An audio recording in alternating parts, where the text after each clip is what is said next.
affetmişəm. Mən özümü aldatmışam, niye mən özümü affetmişəm. Gözlerine bağlanmışam, ona aldanmışam, səhv etmişim onu her dəfə bəs gördükdə mən ne için neden əhv etmişim. Bir gün qınayanlar məni anlar, inananlar. Niye qəlbim belə qəmli, niye qəmgin, niye üzgün? Bir gün qınayanlar məni anlar, nədir dərdim, niye qəlbim belə qəmgin, niye qəlbim ona küskün?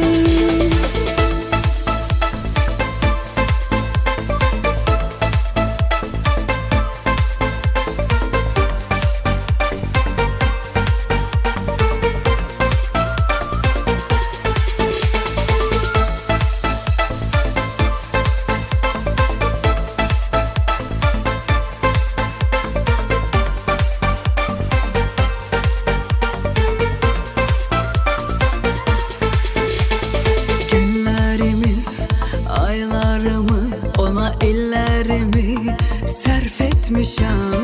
Mən özümü aldatmışam, niye mən özümü məhv etmişəm.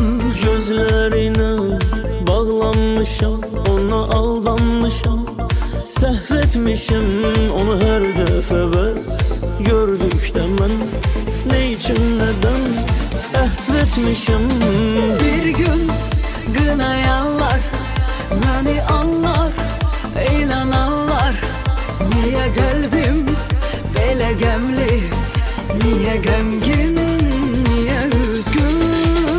Bir gün qınayanlar məni anlar, nədir dərdim, niye qəlbim belə qəmgin, niye qəlbim ona küskün?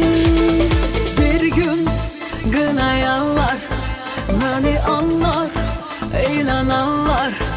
Niye qəlbim belə qəmli, niye qəmgin, niye üzgün? Bir gün qınayanlar məni anlar, nədir dərdim, niye qəlbim belə qəmgin, niye qəlbim